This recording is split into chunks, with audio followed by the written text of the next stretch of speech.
Good morning, everyone. So we're back here to start our next project, and what we're going to be making is an animal coin bank. You could call it a piggy bank, but I don't want everybody making pigs. I want you to choose an animal of your choice to make. So what we're going to do is we're going to basically make a hollow shape, and then we're going to add features to it to turn it into an animal coin bank. So I've got some samples here, and I've got a fish. You can see it's got a hole in the bottom, so you can get your money out if you like.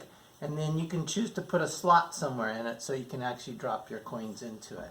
I have a bear head, same idea. Got the slot in the back here and hole in the bottom. And then over here we've got a turtle, and we also have a penguin. Like earlier in the year, we made a jack-o'-lantern, and we made two pinch pots to put together to make a hollow shape. Well, we're going to make two halves, so to speak, and then put them together to get our hollow shape this time. And what we're going to use are some molds. And so to get something that's more of a rounded shape, we're going to use what I call a hump mold. And basically, you'll see these made solid out of plaster. And what I've done is I've gone on the wheel and I've made some bowls. And when I trimmed them, I've just trimmed off and rounded the bottoms instead of trimming a foot into the bottom. And they've been bisque fired. So the nice thing about bisque fired clay is that your wet clay will not stick to the bisque fired clay. So they make great molds. You just have to be careful not to bang them around because they will chip, crack, and break. So if your animal is more of a rounded shape, you're going to choose to use the hump mold, and you're going to make two halves, and then you'll be putting those two halves together to get your more rounded shape. If you are looking to make something that is more oval or long football shape, what we're going to use are some little Nerf footballs. And the other thing I also found is that the wet clay doesn't stick to the Nerf footballs. So you can basically drape and shape your clay over the top of this, trim it so it's just a half shape, make two of those, put them together, and then you get your basic shape for a fish, maybe a turtle, maybe a penguin. You can use the football shape where it's laying on its side, or you could even stand it up and tap it so that you have a flat bottom. So be thinking about what animal you want to do. Find some pictures of that animal so you have some details to go by. It can be the entire body of the animal, or it could be just the head of the animal. Don't get too complicated with things like crabs and lobsters where they have skinny little arms hanging off of them, spiders and so forth, because those things are easily broken if they get bumped. But do be creative. Look for something that you can put some detail into, so it'll be really nice. Try to stay away from things like clams, oysters, things that you're not going to have a lot of detail on. The detail is what's going to make it look really special. So pick something nice in terms of that. So at this point, I'm going to pause the video. I'm going to move the camera so that I can show you how we get to putting this together. Okay, so I'm going to start with the football first. So I've made several slabs here. I'm in preparation for this. So what I'm going to do, like I say, is start with the football first. And I usually try to form my clay over the side that doesn't have the little threads. So I've taken some slab, I've run it through the slab roller. Again, this is clay that I have wedged, and then I have flipped back and forth to expand, and then I've put through the slab roller so it's all an even thickness. So what I'm going to do is just drape this clay over the top of the football, and I'm going to turn here a little bit. Hopefully this will give you guys a better angle on what to see. So I'm just going to shape it. Now, the thing about it is it's not going to fit perfect. It's just kind of a strange shape where it's not going to fold down without any wrinkles and so forth. So you want to shape it the best you can and have this little wrinkle or fold at the tips of the football. Okay? Let's see if I can get this end to lay down just a little bit more than what it is. And your clay will stretch. So if you lift it up carefully and work with it, you should be able to get it pretty close to forming to the football, aside from those ends, and kind of tuck it under so it doesn't roll around a little. Then you're going to take your needle tool, and you're going to go ahead and just make a cut right down that slit, okay? And then you're going to peel this back, and you're going to lay this bit under, or over I should say. It's going to go under this piece. Then you're going to lay this over the top, okay? And what we're going to do is we're going to go ahead and make another slit and cut through both the top and the bottom piece of the slab. So we're going to take this away, we're going to lift this up, and we're going to pull this bit of extra slab out. We're going to lay this down nice and flat, and we can probably trim just a little bit more out of here. So I'm just going to make a tiny little cut here to peel that off, and now this will lay down nice and flat and shaped like the football. If you do need to trim a little bit more, by all means, take your needle tool or your knife and trim a little bit more. Get it to lay down as flat as you possibly can.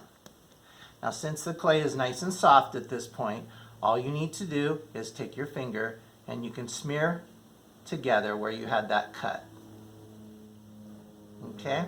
If you want, you can go ahead and take your card and you can go ahead and flex it to match the curve, and then just scrape and smooth that so it looks as neat and as clean as you can get it. And again, that's going to just help to join it and then help to hide that cut or that seam there. Okay, not too hard so far. We're going to go ahead and turn this so that hopefully you can see. I'm going to do exactly the same thing at this end. So do the best you can to get it to lay down flat. And go ahead and take your needle or your knife, cut right down the middle, peel this up, lay it down so it's nice and flat, and then lay this one over it so it's flat also. Then go ahead and cut through this one more time. Make sure you're cutting through the top piece and the bottom piece. I like the needle for that because the X-Acto knife sometimes isn't long enough to cut through both pieces, and also the X-Acto knife tends to kind of cut into the Nerf football and messes it up. Maybe just a little bit more off of there. Okay, so now we want to do the same thing. We want to flatten this down, just smear it back together.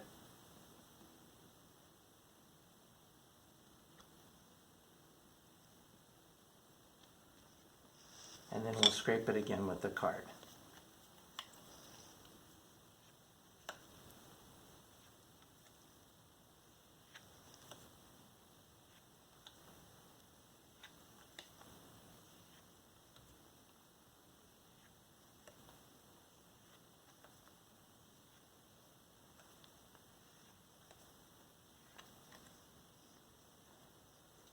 All right, so now at this point, I'm going to go ahead and I'm going to trim off this extra clay. Remember, I'm making two halves. I'm not wrapping the whole football because then I wouldn't be able to get the football out of there. So we're going to make two halves so that we can put the two halves together. So this is where we're going to use our wire tool. We just use fishing line for our wire tools. You'll see wire tools that are made of twisted braided wire. That's fine also. So we're going to guess about where our tips are, and we're going to line the wire tool up on the tips, and we're going to try to go at least halfway down the football. Don't skimp, don't come up really high, because then if it's too shallow, so to speak, when you put together the two halves, it's not going to look like a football nice and rounded with space for your bank. It's going to end up looking like a little flying saucer. So drop at least halfway down. If you want to go a little further, you can. You can always trim it off later, but go at least halfway down, line up on the tips, and then just pull through until the wire tool hits the actual football. Then go ahead and take it out, and then you can just take your needle tool and cut straight down on the edges and peel away that clay. All right? And we're going to turn it and do exactly the same thing. Now sometimes the football may want to roll around. If need be, you can put a little block of clay underneath it so it doesn't roll or move. We're going to do the same thing. We're going to line up, go down at least halfway down, line up kind of where your tips are, where the wire tool cut through before, and then just go ahead and hold it steady and pull it until it cuts all the way through. And then you should be able to go ahead and take away that bit of clay. Now at this point, we've got our mold, or we've got our half a football, or close to half.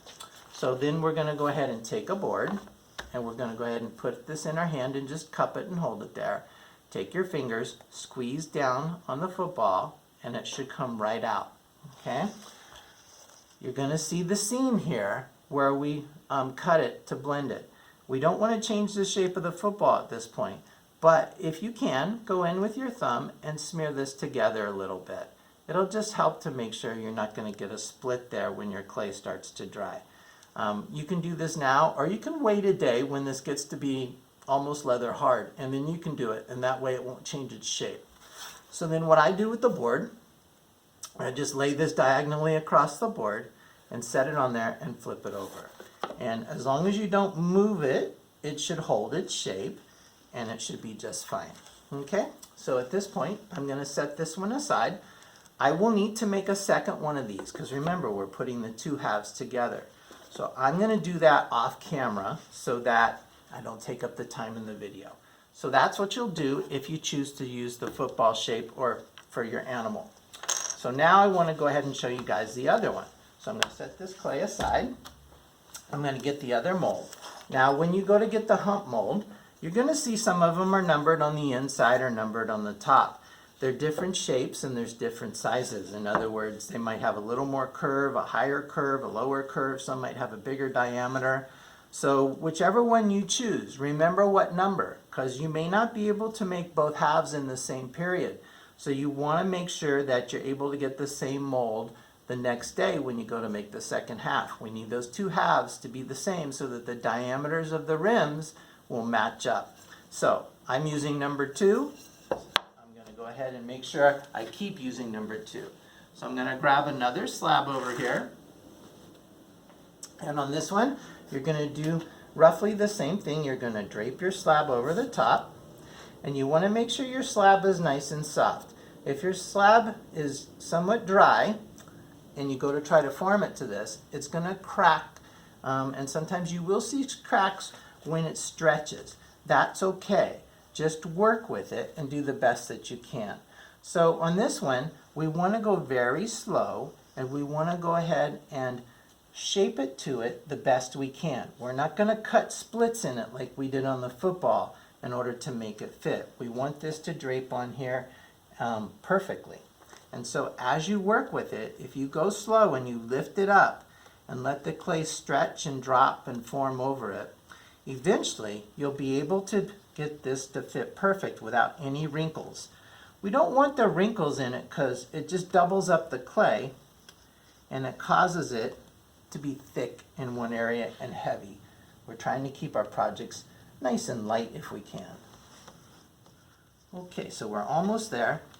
You can kind of see I had an area here where the clay stretched and it started to get a little split or a crack there. Just take your finger and smooth over it. If you want, you can even take the card and you can just go along with the card and you can smooth over it as well. Okay, so we've got that formed on there. So now what we want to do is we want to trim off the excess.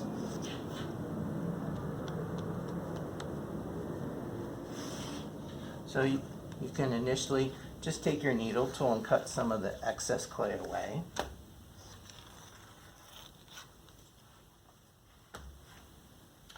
And so now we want to trim it right up to the edge on the bottom. We want to be careful because we want it nice and even. Now, what I like to do is take this over to the potter's wheel, and I set it on the potter's wheel and I spin it and I just trim it. That way I get a nice even cut. And I will do that for you in class if you would like me to. But if you don't want to do it that way, then what you can do is just real carefully, just trying to see here, let me grab one thing and trim it right along this outside edge. Just push your needle tool up to the edge of the mold and follow the mold all the way around. That might be the simplest, easiest way.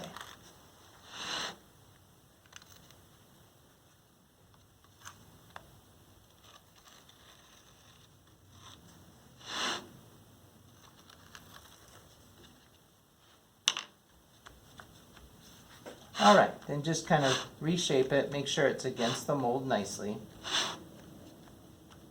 Okay, then what we're gonna do is exactly the same thing as we kind of did with the football. We're gonna take a board, we're gonna slide this over and pick up the mold. We're gonna put our hand on top, we're gonna flip it over. We're gonna go ahead and grab the edge of the mold or on the inside and then just slide the mold out, okay? As long as these molds don't get soaking wet, you'll have no problem with them sticking to your clay. Then you're going to go ahead and take your board, you're going to put this on top, and then just flip it over. All right? So now what I'm going to do is I'm going to make a second one of these because I need two halves to put together. I'm going to make a second football. So I have the two halves to put that together. Then what I'm going to do is bag these up, and I'm going to let them get leather hard. Not quite leather hard, almost. We still want them to flex a little bit. And then we'll be able to crosshatch and slip them together to create our hollow shape. From there, we're going to turn that hollow shape into our animal coin bank. All right, so I am going to work away making those second halves.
Okay, so I wanted to show you guys how to trim this mold on the wheel if you choose to do it this way, or like I say, you can just bring it over to me once you have it formed and I'll be glad to get on here and cut it for you. But basically what you're going to do is take the mold, and you got to be super careful with it. On the potter's wheels, on the wheel heads, there are little circles, and the circles will help you to try and find where center is. So you're going to set this down, and you're going to just kind of use the circle guides to put equal space on both sides. You can put your fingers in between here where the bat pins are, and you can kind of guess and feel where center is. It doesn't have to be perfect, but the closer it is to it, the better. So then you're just going to go ahead and lightly tap this down. It'll help to hold it in place. You're going to take a needle tool. Don't use a knife. Use a needle tool. The knife, depending on how you have it angled, if it catches wrong, will slide up or down and you won't get a straight cut. So then what you're going to do is you're going to rest your hand here on the splash guard. And you're going to make sure that your elbow's tucked into your side or on your hip, and that way it won't move. So you can even let your hand kind of just rest on the wheel head as it goes around when you turn this. Just make sure that it doesn't hit the bat pin, because if it does, it'll bump and you won't get a straight curve, straight cut. So you, the other hand, can just hold this on top, just lightly, just to make sure it doesn't slide or move. So you're going to move up about 1/4 to 1/2 inch from the bottom of the mold. And first thing you do is just go real slow. You're going to use your foot. You're not going to turn them on. You're not going to kick it to go real fast. You're just going to turn it slowly and steadily. And you're just going to basically use the tip of the needle tool to draw a line. As long as you don't move your hand up and down, you'll get a nice straight line all the way around. Then the second time around, push the needle tool in just a little bit further until you hear it scraping against the mold. At that point, you know you're cutting all the way through. Once you've gone all the way around, you should be able to then stop it with your foot and just cut straight down, peel away this extra clay, and you should have pretty close to a nice straight cut all the way around on your mold. And you do that for both halves, and that way, if you cut it in exactly the same place or close enough, then the diameter should be the same, so that when you go to put your two halves together, it should fit nicely. Okay, now one other thing, as you take this off the mold and you go back to your table, keep your hand underneath it. Don't let the mold drop out. If it hits on the floor, it's going to break. But just keep it nice, safe, and then take it back to your table and go ahead and remove it and put it onto a board, and then go ahead and make your second half. All right? All right, guys, so I have gone ahead and worked. I've made my second half of each one of the molds. I've got the two halves for the football. I've got the two halves for the round hump mold. So at this point, I'm going to bag these up so that they don't dry out too much. I usually like to give them about a day. At that point, they should be perfect so that we can cross-hatch and slip them together, and we'll have our hollow shape to start our animal coin bank. So I will go ahead and come back with another video showing you guys how we put it together and then how we progress from there. But be looking for those pictures of your animal so that you can save them on your phone, you can print them out, whatever you choose, but have some pictures so you have some details for making your animal, whether, again, it's just the head of the animal or whether it's the whole body of the animal. All right, so that's it, and I will be back in the next video to show you guys how we put these together. Have a great day.